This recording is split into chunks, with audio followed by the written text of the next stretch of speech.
आप उम्मीद करता हूँ बहुत अच्छे होंगे।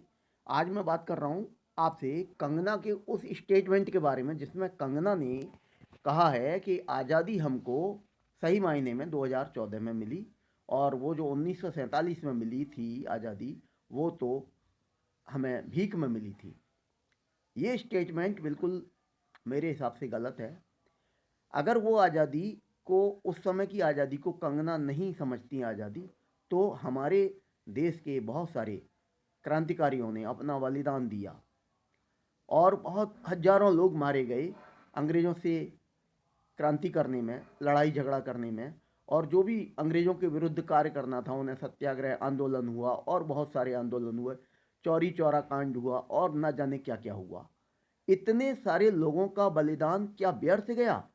उन लोगों के परिवार के लोगों ने जो उस समय खुशियां मनाई कि अंग्रेज चले गए, हमारे बच्चों का बलिदान काम में आया और भारत को आज़ादी मिल गई 15 अगस्त 1947 को, तो उन लोगों की खुशी क्या बेकार थी उस समय मनाना?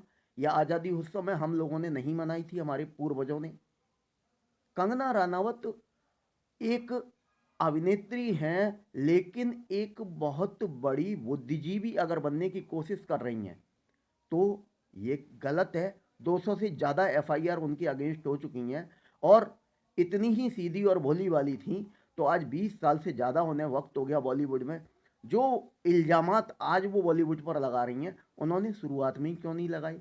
अगर वो इतनी ही इंटेलेक्चुअल हैं या इतनी ही बहुत सती सावित्री हैं, अच्छी हैं, बहुत सुंदर हैं, बहुत ही उनके अंदर संस्कार हैं जो आज फूटे पड़ रहे हैं देश के प्रति, तो उस समय उन्होंने बॉलीवुड को अलविदा क्यों नहीं कहा? देश की मुख्य धारा में आगे आती हैं और बहुत सारी राजनीति है और बहुत सारी चीज़ें हैं, बहुत मंच पड़े हमारे देश में, उनमें कंगना अपना भागीदारी दे सकती थी। लेकिन नहीं, उस समय उन्होंने बॉलीवुड में ही रह के पैसा कमाया और नाम कमाया। आज वो बॉलीवुड के अगेंस्ट बोलती हैं और अपने आप को एक अच्छी अभिनेत्री साबित करने की पूरी पूरी कोशिश में लगी हुई हैं।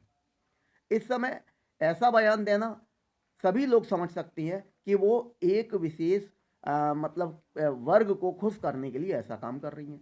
ठीक है, वो अगर वो बीजेपी को पसंद करती हैं ठीक है, बीजेपी को पसंद करने वाले बहुत सारे लोग हैं, हम भी हो सकते हैं, दूसरे भी हो सकते हैं। लेकिन ऐसा कहना कि 1947 की आज़ादी हमें भीख में मिली थी, ये बिल्कुल गलत है।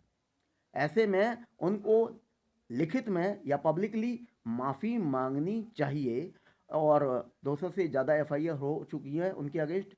देखना होगा आगे संविधान क्या करता है या देश का प्रशासन उनके लिए क्या करता है, ये तो आने वाला वक्त बताएगा। लेकिन उन्हें ऐसा कहना शोभा नहीं देता मेरी समझ से।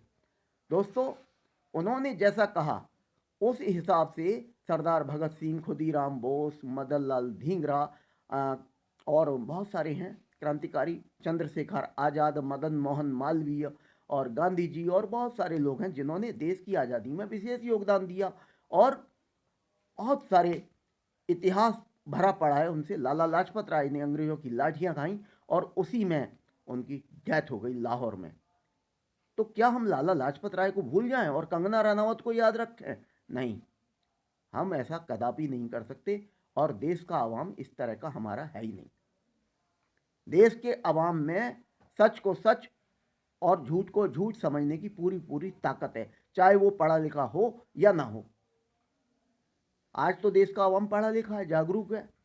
कंगना रनावत अगर किसी चीज़ पर सही बोलेंगी तो लोग कहेंगे कि कंगना आप सही हैं। लेकिन अगर आप किसी चीज़ पर गलत बोलेंगी और गलत बयानबाजी करेंगी अपने किसी व्यक्तिगत स्वार्थ के लिए तो वो गलत माना जाएगा और साफ दिखाई देगा कि आप किसी स्वार्थ में लिप्त हैं।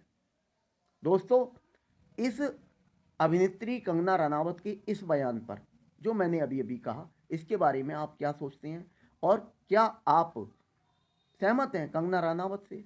अगर सहमत हैं तो प्लीज़ मुझे कमेंट कीजिए और अगर नहीं सहमत हैं तो प्लीज़ मुझे कमेंट करके बताइएगा, मुझे आपके कमेंट का इंतज़ार रहता है।